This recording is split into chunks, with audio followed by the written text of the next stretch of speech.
if you can. So we're really pleased tonight to have Alyssa Bennett come talk to us from Vermont Fish and Wildlife. I've seen a number of Alyssa's presentations before, but on bats. And we pushed her off bats and said, okay, what about the rest of those small mammals that she's responsible for?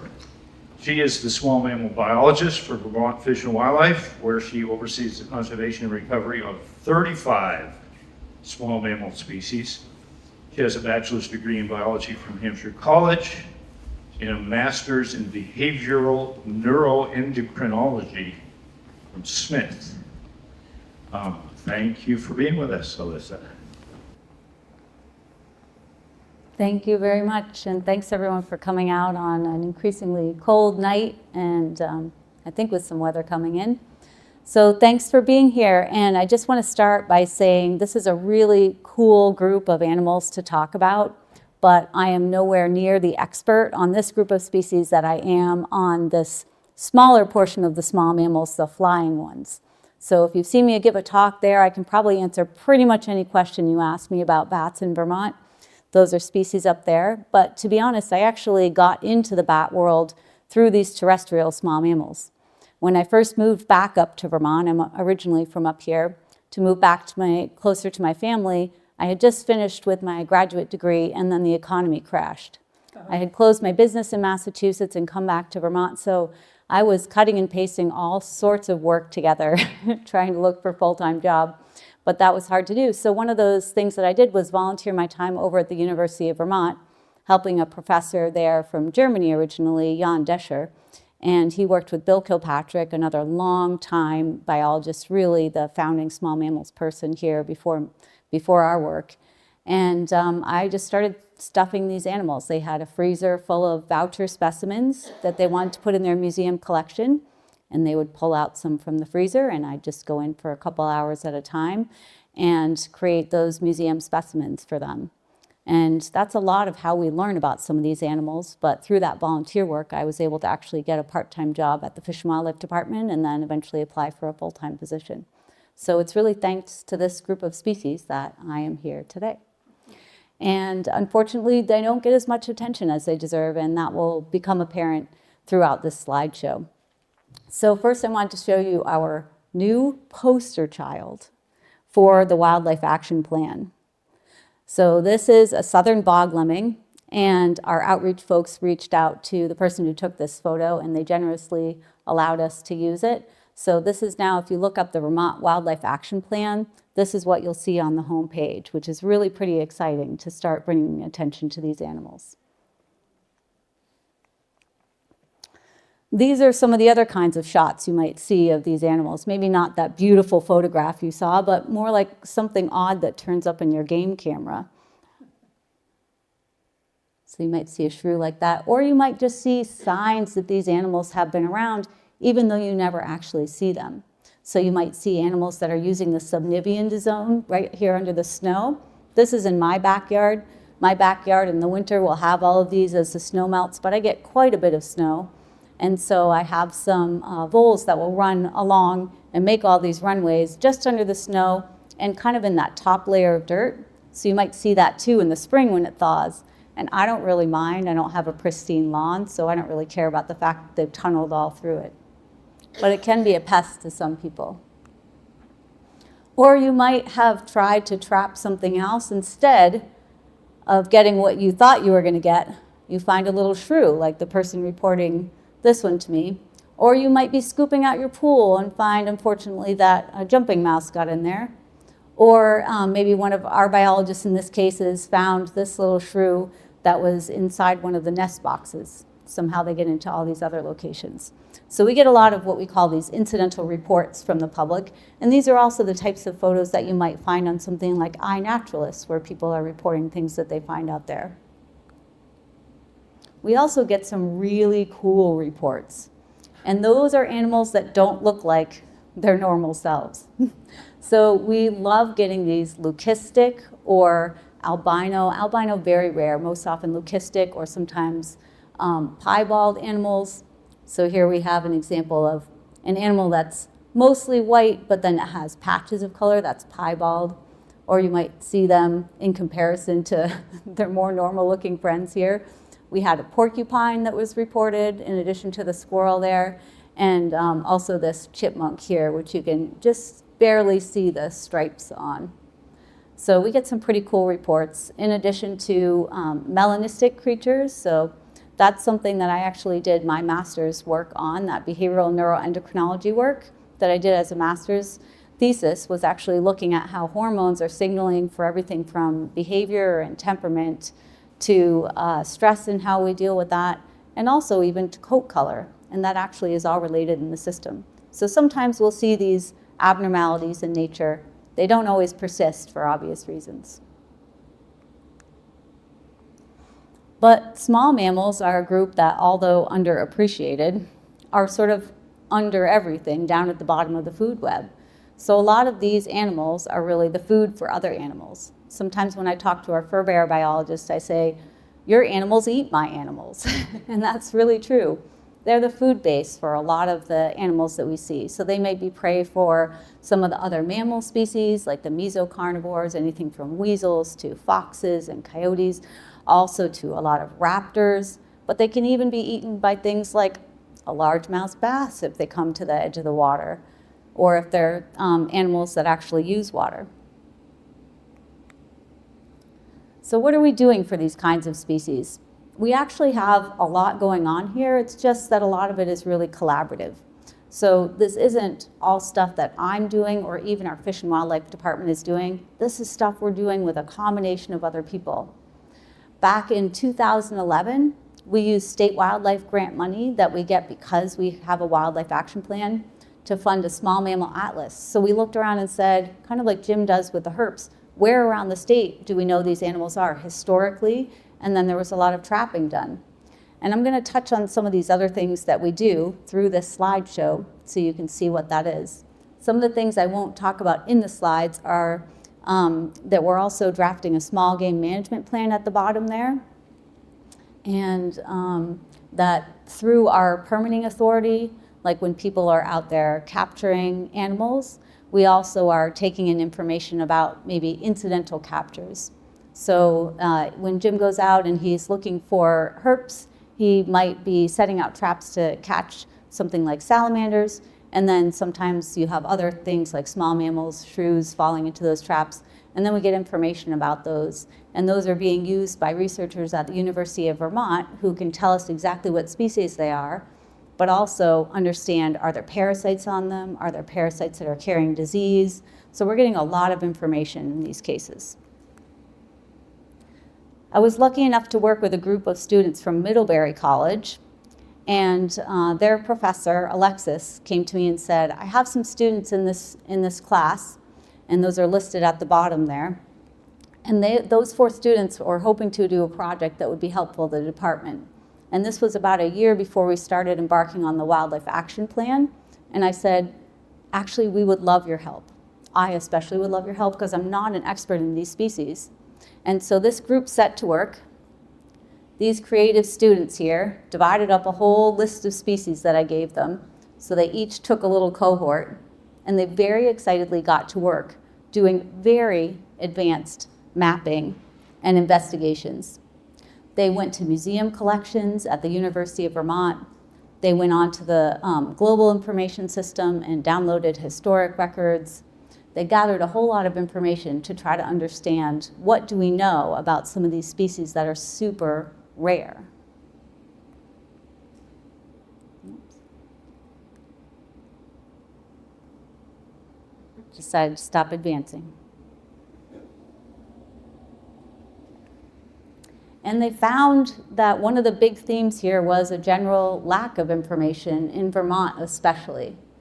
So sometimes this is because of this cycle that we have here where there's not a real interest in these animals. We don't see them. They're not really what we call charismatic megafauna. You're thinking like whales, elephants, things like that. So that means that they don't necessarily get a lot of funding. And if we don't know a lot about them, we might not know when their population declines and is close to crashing, so we aren't able to list them as threatened or endangered, even though they might need that protection. Again, leads to no funding. Without the funding, no research, and then that lack of awareness. So I thought, let's start at that awareness piece and see if we can increase some awareness. So thank you all for being here for that piece tonight. You can see when we're looking for records that when these students were doing some investigations to find out how many different, for example, periodicals had references to papers, scientific papers, where these animals were mentioned, or how many occurrence records existed for their locations and things like that, that something like a black bear would be come upon really frequently, but a smoky shrew, for example, is barely ever recognized or documented. No, it just quit on me. Let's see if the pointer works. The pointer works. Oh, there we go. So we think of some pretty cool animals like this. This is the northern bog lemming. And when the students took a look through this global information system, they only found records in a few locations for this species in the entire northeast US and Canada, where they're known to be. Now, this is a species that there are also historic records in Maine, in New Hampshire, in New York. So in fact, we're kind of surrounded in Quebec, and we have similar habitat. And so we believe that this animal could be here, but we actually don't have any records, even historic records of the species. And I think that's because we just haven't really looked.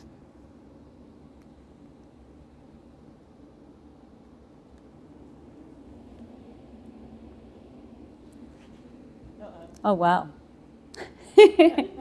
we might have some technical difficulties. Thanks for your patience. Then we have other animals here. So can anyone guess what animal this is? They're hanging out around water. Really cool rodent.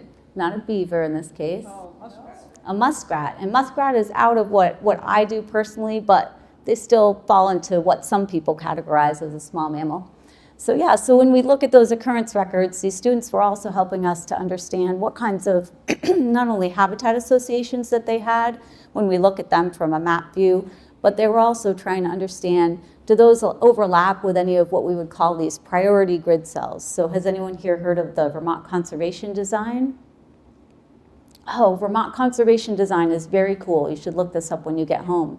So we've actually done a lot of work through our ecologists in trying to understand where are the most important parts of Vermont that we want to think of in terms of conservation. And that has to do with things like large blocks of habitat or forest that are intact and not interrupted, with connectivity points, that things like road crossings that are really important to animals, and then with really limited pieces of habitat. Like if we have certain kinds of habitat, underground things like caves and mines where bats live, that's not something you can find just everywhere, or things like certain kinds of water bodies or special types of ecosystems.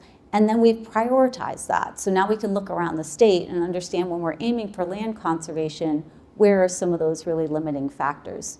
So they were able to take this information and overlay that on our maps of priority habitat to understand, are these animals already occurring in areas that we're going to target for conservation?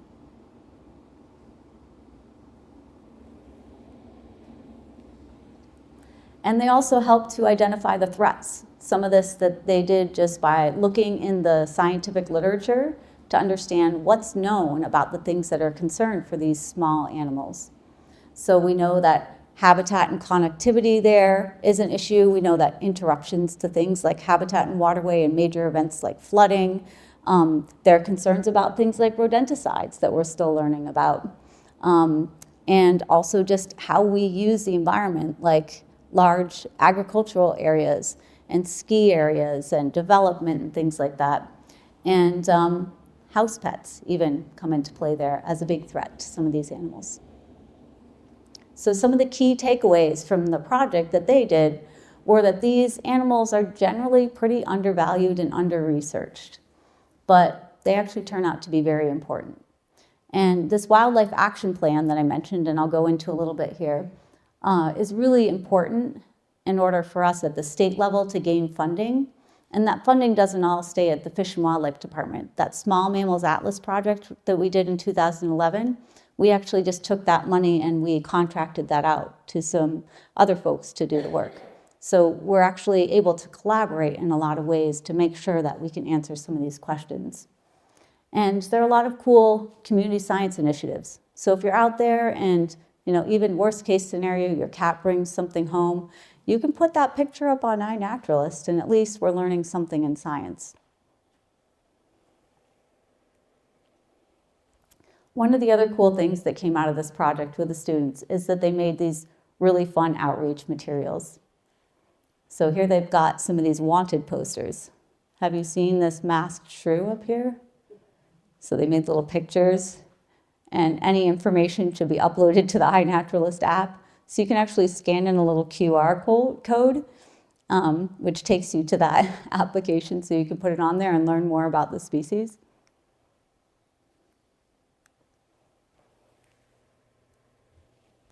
And they also made these really fun little kind of newsletters. So they've got some fun things here. There's a murder mystery in Huntington is one of them. If anyone wants these, let me know and I can send some of this to you. Celebrating our differences, recognizing diverse speciation among shrews, and talking about how you tell them apart. They're very difficult to tell apart. They have an opinion section here about climate change destroyed my home. And then a rebuttal, climate change, more food. So there are a lot of different impacts that these changes can have on the small mammals, for better or worse. They even had a society section in here, in the limelight, featuring shrews on iNaturalist, and a home and garden section, planting a garden to attract your food. Finally, they have an advertisement section and even a crossword puzzle. And I printed up about 10 of these crossword puzzles and I brought them. So if you'd like to pick one up on the way out the door, they actually have a number of questions here about shrews and you can test your knowledge, and the answers are at the bottom.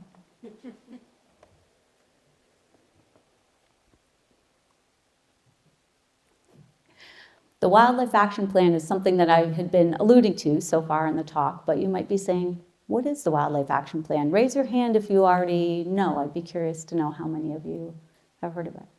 Jim, well, that's because Jim has played an integral part in the Wildlife Action Plan. Oh, we have one other person in the audience. So gosh, if you want to support Jim, then please do learn about the Wildlife Action Plan. He has put a lot of work into this on those herp species. And I was lucky enough to be asked to lead the mammal team on that. And essentially what we do in this plan is this plan supports us at the state level in getting funding and being able to come up with kind of a prioritization plan for these species. So we don't include all of the species, but actually we can use the funding for any species that we want. It just allows us to leverage that federal funding. So we have to revise this every 10 years. Technically it's the 2025 plan, but we've been a little slow on getting it done. So we just put this out for public review. And we have these taxa teams of experts, and then we get input from conservation partners, and then we get finally input from the public, and so that's what we're taking in right now. And for each of the species in that plan, you can actually look them up and find out about their distribution, their habitat, their threats, the research and monitoring needs they have, and the conservation actions that we think are the highest priority.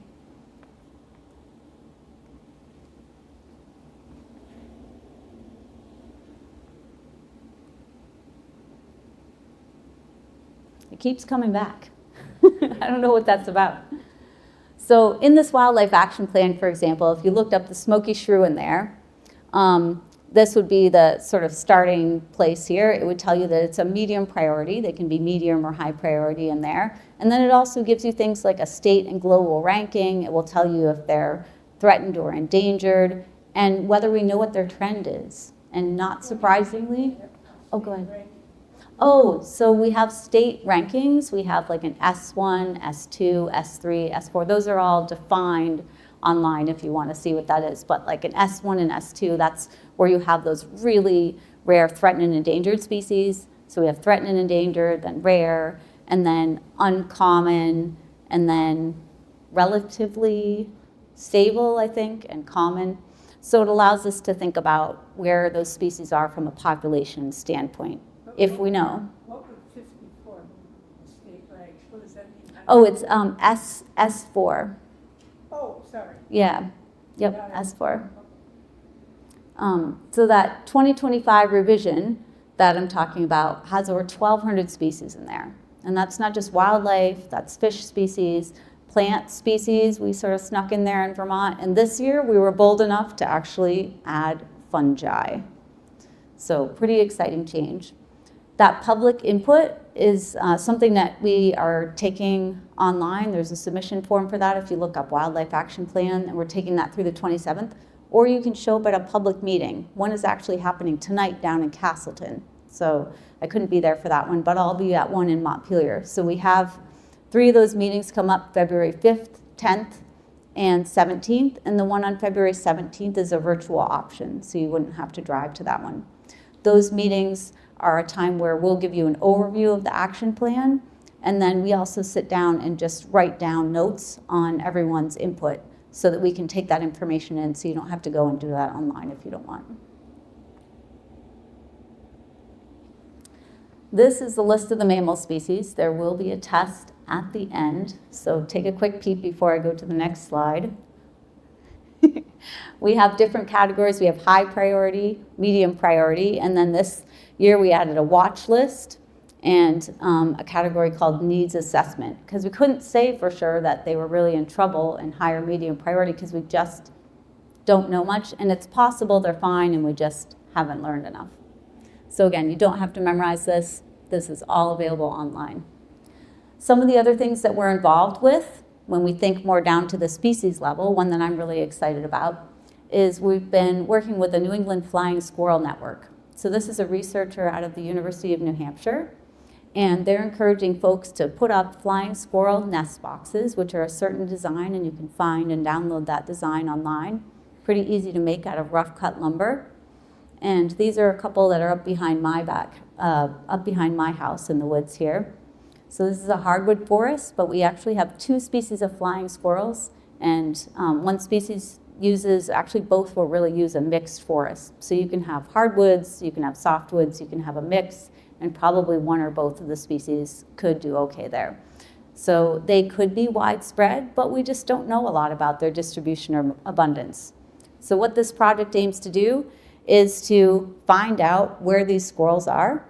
And so if you set up some of these nest boxes, then you can take a peek inside and find out if they're being used and report it online. They even have a handy dandy app. So this is what I found inside of one of my nest boxes, excitingly. So this is actually evidence of a flying squirrel nest. And flying squirrels, the 2 species we have are a northern and a southern. And they like to go into cavities naturally in trees, and so that's why a nest box is an exciting place for them. They love to gather mosses, and then you can actually see the shredded bark of the yellow birch trees that are in the area.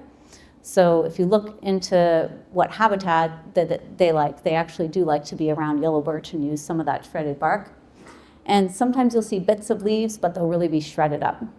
In contrast, I had mice using one of the other trees, and you could smell it before you even got up to the box. The mice will urinate right in the box and defecate right in the box that they're using.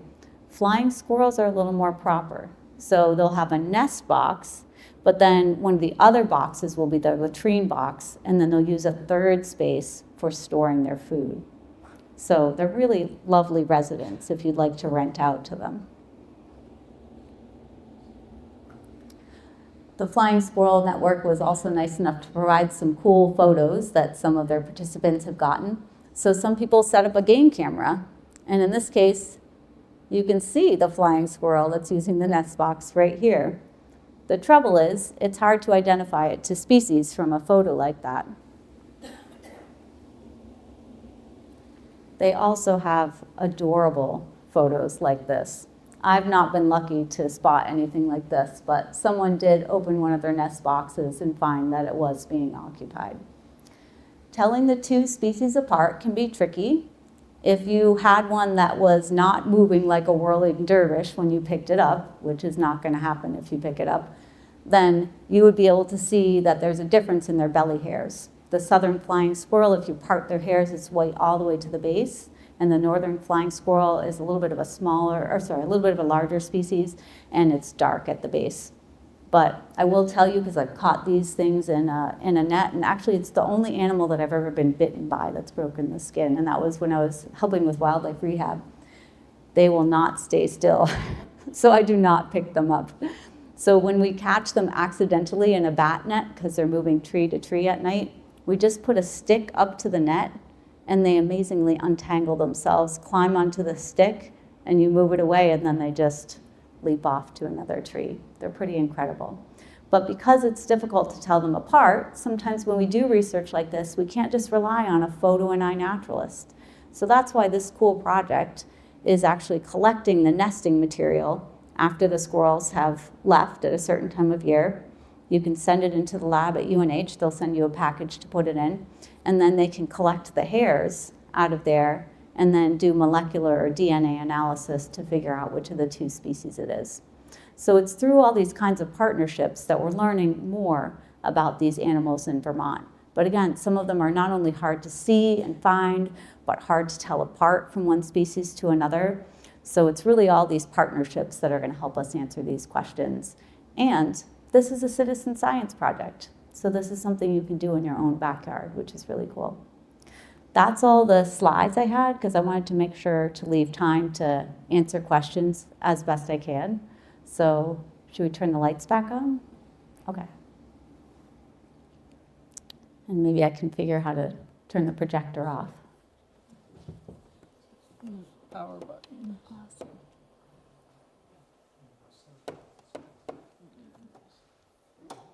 Great.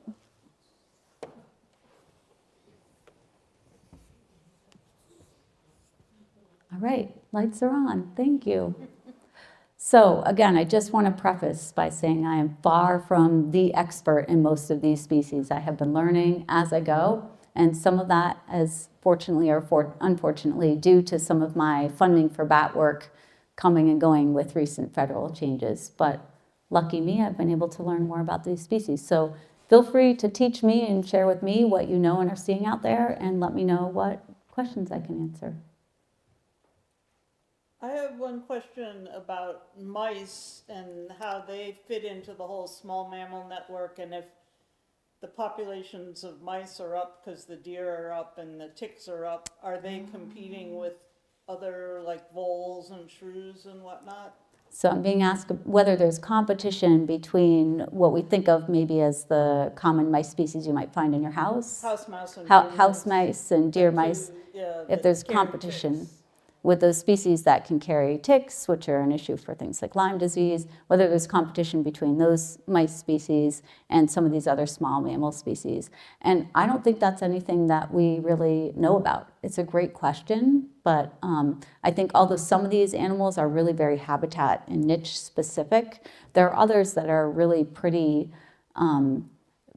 widespread and able to adapt to many different kinds of habitats. And probably the ones we're most familiar with are the ones that are most adaptable, right? That have adapted to habitat loss and are able to live in our house or outside. So the same mice that I caught in my house and finally found their house are also living in brush piles that I've placed further from the house. So they have a nice natural habitat, just a bunch of tree branches that I've made for them. They're also up on the mountain in those flying squirrel boxes. Yeah. So the deer mice are very, very adaptable. But we don't know a lot about questions like what's the level of competition. Mm-hmm. I'm not sure.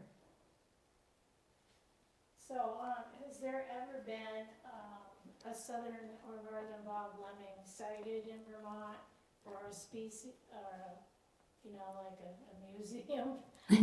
Yes. Specimen? Yeah, not a northern, never a northern, but yes, southern bog lemmings, some in museums. And then also there was a recent capture just this year. There's a project done by a biologist named Chris Gray that he's been helping with over the years at this one location called Colby Hill, where they do trapping, small mammal trapping, periodically every few years, so they're able to look at the same plots of land and find out what the population is like over time, which is pretty cool. So he actually captured a southern bog lemming just this year. Yep. So was it actually on a bog? It was a wet habitat, but I I don't remember. I'd have to go check. But what I've been learning from our colleagues up in Maine and New Hampshire is that they came up with this new method for looking for these two species by going to habitat, like these sphagnum moss bogs, and then crawling around on hands and knees, looking for their really bright fluorescent green droppings, little pellets like Tic Tacs. And you can find those, and then you can analyze those in the lab to figure out which of the two species it is. Yeah, because they're eating all that moss, so they have this bright, I mean, I would love to do this work personally. Yes. There's a local resident here, and I can only say a bunch of flying squirrels in trees in front of his house. And I find myself wondering, do they like colony living, or is it one family and he just happened to have maybe a large family, or? So the question was about someone in the area who has a lot of flying squirrels living in a number of trees.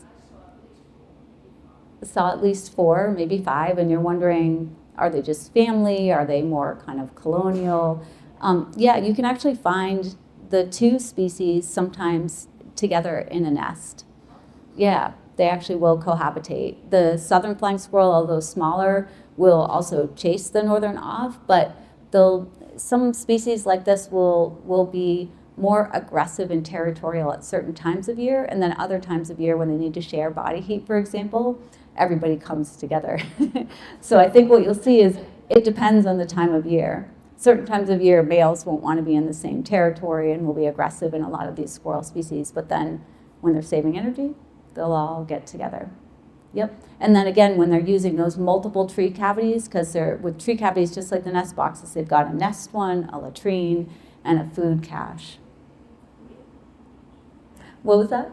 They need 3 of them. They need 3 of them. Yeah. So when I talk to loggers, they'll tell me that oftentimes not oftentimes, but many times they'll report they've cut down a tree and then seen flying squirrels take off if it's one of those cavity trees. So if you're thinking, what can I do in my backyard? Keeping cavity trees that aren't in danger of falling on your house or any infrastructure are really fantastic. We have many bat species that use them. We have things like flying squirrels that use them. There are bird species that use them. So cavity trees, especially the larger diameter trees, are like gold in the wildlife world. And for some of these squirrel species, they need a very small opening so that other animals can't get in there and use the space. So you'll find that the size of the opening is really dictating what kinds of animals are selecting that. Yeah, I think I had another hand up. What was the diameter of the hole? The diameter of the hole, I think, is 1.5 inches in those plans for the flying squirrel nest boxes. I've seen the mice try to chew them bigger. Do they have a specific A specific diet? Yeah, oh boy. I'm gonna try to remember and not confuse my species here. I believe they're more focused on fungi and plant species. Yeah, and nuts, definitely nuts. They'll, if you find the nuts in their nest box, if you're in an area with acorns, which I'm not, you'll see that they're chewed in a really particular pattern that is really suggestive that it's flying squirrels in particular that are eating those nuts. Yeah. Do flying squirrels and gray squirrels, do they compete at all, or do they? Ooh, do flying squirrels and gray squirrels compete? I don't know the answer to that. That's a great question because they both are arboreal up in the trees, but the flying squirrels are nocturnal, so I wonder if just their activity periods being different means that there's not as much direct competition. But I think there certainly is a lot more competition for things like cavity spaces, for example, in the wildlife world than we even realize. Yeah. I'm asking that question. I read something in the newspaper saying that populations are recover from. So it's a bat question, asking if what they've read is true, that there are some bat populations that are starting to recover. And it's a complicated story because it really varies by species, just like with any of these other species. So we think of kind of a bat as a bat, but in fact, the major declines that we saw in Vermont and across the US and Canada caused by the disease white nose syndrome really hit each species differently. So some were really not very affected and are found to be resistant, the big brown bat. Others were affected moderately, like the eastern small-footed bat, more the Indiana bat, then all the way down to the really severe 99% declines. 99%, 99 out of every 100 northern long-eared bats died from this disease. Those bats are not doing well. But little browns were in that severe, fairly severe category. 9 out of 10 disappeared. And what we've seen is that 10% that's left has been stable to even slightly increasing. Folks who have bats in their barn and have been counting those, we've seen those numbers start to tick up a little bit. And the research that we've collaborated with on has shown that there actually are genetic markers that suggest there has been a rapid natural selection going on for that species, and that could recover the whole population. It's just going to be at a super slow rate because bats are having 1 or 2 young in those affected species, and it's very different than something like mice who are having multiple litters of young per year. Yep. Other question? Jim? When I was in elementary school, Cat brought in a little flying squirrel, and I at first didn't know what it was. It didn't have any hair, but kept it, fed it with an eyedropper, and eventually my dad who got into it and built a triangular cage with a tree inside it that was in our dining room, and with a birdhouse on the tree and Morphe is what we called him. Morphe took very well to that, and then we started collecting white oak acorns, and that was kind of the main food that we used to keep them going. Cool. And then we kept him over that one winter, first winter, and then took his house and put it out in the tree back where our camp was. And every once in a while, Morphe would just land on it. I mean, you'd be outside at night, he'd come say hello, then take off. So it was a pretty cool experience having That's amazing. Morphe around. And your dad was a permanent licensed rehabilitator, right? Absolutely. This was pre-legislation. Exactly. These days, we don't encourage people to keep wildlife unless they're permitted to do so. But yeah, they're really amazing and really incredible. And as someone who's worked in wildlife rehab and raised a bunch of various different kinds of squirrels and rabbits and birds and stuff, a lot of these mammals will turn pretty wild once they hit their juvenile time, and sometimes decide that even though you brought them up and fed them every couple hours all night long, that suddenly they turn and bite you. So it's something you have to be careful of, even if they're cute at first, but they can be really amazing. Yeah, so thanks for sharing that personal story. I didn't repeat the whole thing, so. Yes. My wife asked me to ask a bat question. Sure. One of our roofs is a bit of a bat cave. Is there anything we can do to help it remain a healthy bat cave? Yes, so you have bats living in your roof, you said? In a roof? Well, they appear to be squeezing right under the metal roof. Oh, okay, right under the metal roof, like under the ridge cap or In just... the attic. Okay, that's great. And we do have cases like that where bats are successfully living between the roofing and the, the metal or the slate or whatever is on top. And you're not wondering how to get rid of them in this case. You're wondering how do you keep them a healthy bat population? Yes. Okay, fantastic question. So I would say probably don't do anything to change the building situation as long as it's okay, because it seems like they've found a place that they like. Eat a few bugs, I hope. And they eat a few bugs, hopefully. But then you're thinking about the bigger habitat. So some of these small mammals that we talked about, they have a very small, what we call home range, because they're really small animals, they're traveling terrestrially, and probably everything they need is within really close proximity, which means they might need to be located near water sources and stuff like that. Bats, because they can fly, have a home range size usually of a couple mile radius. So they're using a much larger area. But when they're pregnant or raising their young, they need those resources a lot closer to home. So it may be great under the roof most of the time, but if it gets too hot under there, they might need to use an alternative roost. So it's not a bad idea if you have bats that are using a building. That's where I suggest putting bat house up, because on those super hot days, they might need to move to a cooler location than under that hot metal roof. Also, keeping water sources clean is really important. If you have things like ponds or rivers and stuff like that, maintaining riparian buffers or protected vegetative zones around there is really great, because that not only supports lots of insect mass, but also gives them safe flying zone. Making sure there's some connectivity between your house and the woods is great. It doesn't have to be very close, but maybe don't clear out a whole acre around the house, because then they might feel like that's not really a safe place to fly. So thinking a little bit further out on the habitat scale of just managing for really a lot of diversity on your land and in your woods, and even almost like you're managing for pollinators. Any kinds of shrubs and stuff like that that are native species that you're planting or encouraging help to create a lot of insect mass, a variety that bats like to eat. I don't suppose they like duckweed. They don't like what? Duckweed, Duckweed. that's a plant. Oh, not the bats, but I don't know if that supports any particular insects. I'm not sure. Great question. Any other questions? Yes, one more from Jim. Aren't there some venomous small mammals? Are there venomous small mammals? Shrews are, I think, what did I say, small but mighty in the first slide? Shrews are pretty intense little creatures. So we're not talking about vegetarians here. We're talking about little tiny animals that can take something down their size, and some of which are venomous.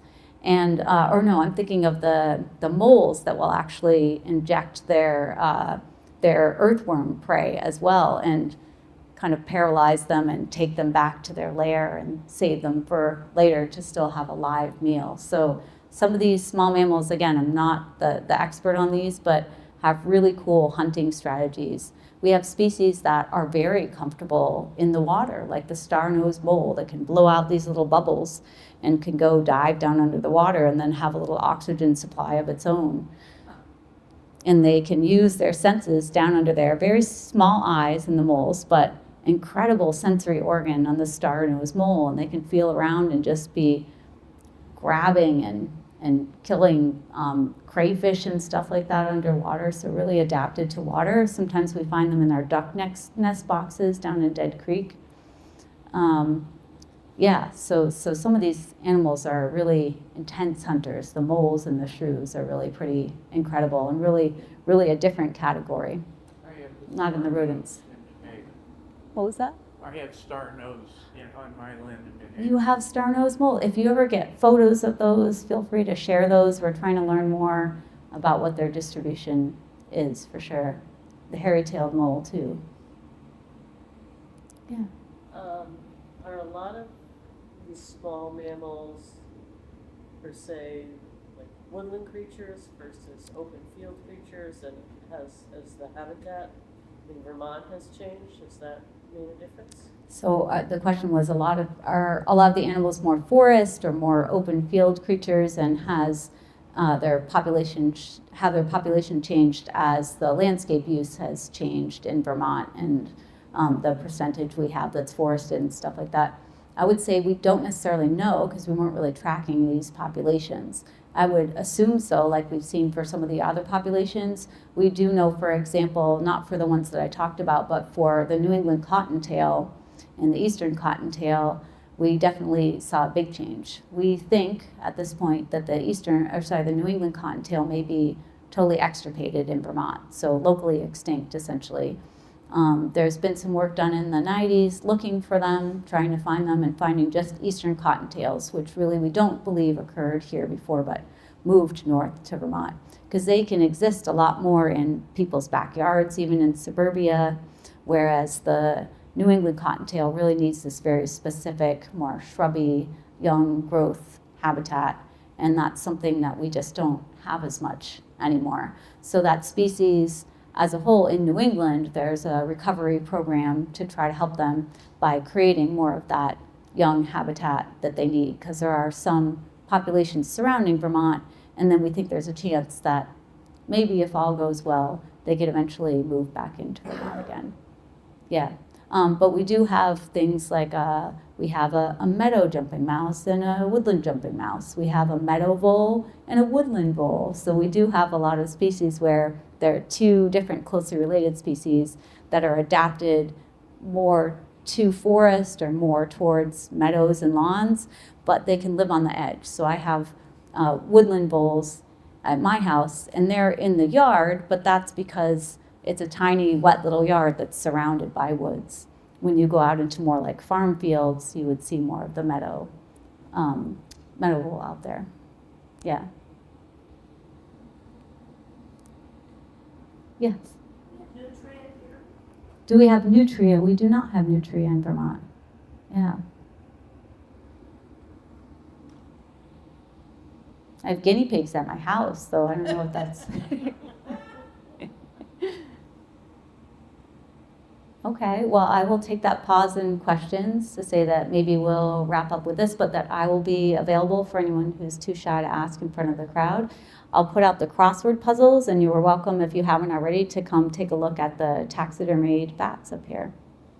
Thank you so much.